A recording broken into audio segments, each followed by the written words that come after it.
দেখো মাটন এবার মানে একটু হালকা করে চাপ দিতে কিন্তু ভেঙে আছে, একদম পিঙ্কিশ কালারের মাটন। দেখে তো লোভ সামলানো যাচ্ছে না একটা। হ্যাঁ বন্ধুরা, সবাইকে স্বাগতম। আমি রোহিত, আর আজকে চলে গেছিলাম শুভঙ্করদার বার্থডেতে, মানে বালুরঘাট ক্যাফে অ্যান্ড রেস্টুরেন্টের ওনার। কম বেশি তো অনেকেই চেনে। বালুরঘাট ক্যাফে মানে কিন্তু খাওয়া দাওয়া নো কম্প্রোমাইজ। হ্যাঁ বস, ঠিকই শুনেছো, জাস্ট জমিয়ে ফাটিয়ে কষিয়ে খাওয়া দাওয়া হবে আজকে। দেখো খাওয়া দাওয়া তো হবে, কিন্তু একটা কথা না বললেই না। আমি যখন প্রথম ফেসবুক শুরু করেছিলাম, আমার কিন্তু একটা ফেসবুকে প্রবলেম হয়েছিল।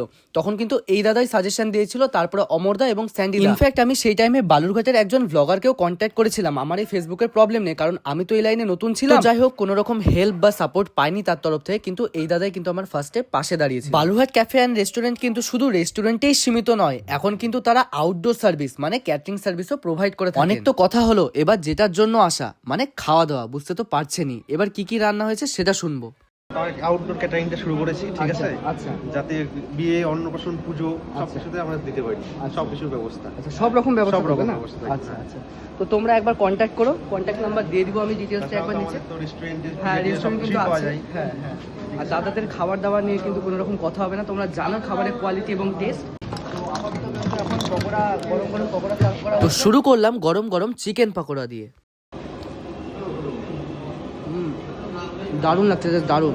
দেখো এদিকে পড়ে গেছে ফ্রাইড রাইস, আর এদিকে ঝুরঝুরে পাঁপড় ভাজা, মানে মিক্স যেটা আর কি বলা হয়, বাদাম দেওয়া, আর এদিকে কিন্তু পনির বাটার মশলা। দারুণ রান্না হয়েছে। এই দেখো পনিরগুলো অনেকটা বড় সাইজ, তোমাদেরকে দেখায়। এই দেখো যথেষ্ট বড় সাইজ। পনির বাটার মশলাটা জাস্ট নেক্সট লেভেল ছিল। পনিরে পারফেক্ট ভাবে মশলা ঢুকেছে, বা বলা যায় যে পারফেক্ট ভাবে মশলার ব্যালেন্স। তো এবার পড়ে গেল গরম গরম মাটন। হ্যাঁ এই দেখো মাটন। এবার এটাই দেখবো যে স্বাদের সেরা মাটন কষা আদেও হয় কিনা। তো চলো ডাইরেক্ট বাইট দিব কথা না বলে।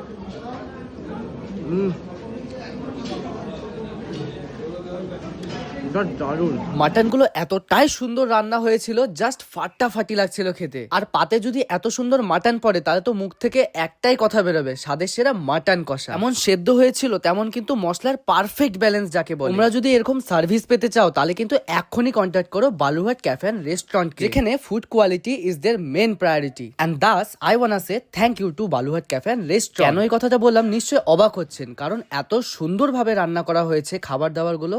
যারা খেয়েছে তাদের তো সারা জীবন মনে থাকবে এবং মুখে লেগে থাকার। আপনারাও যদি চান যে আপনাদের যে কোনো অ্যানিভার্সারি হোক বা বার্থডে সেলিব্রেশন বা যে কোনো ইভেন্ট মানুষ মনে রাখুক বছরের পর বছর, তো নিঃসন্দেহে কন্ট্যাক্ট করে ফেলুন ঝটপট। তো চলো দেখা হচ্ছে নতুন ভ্লগে। Stay hungry, stay foodie, tata.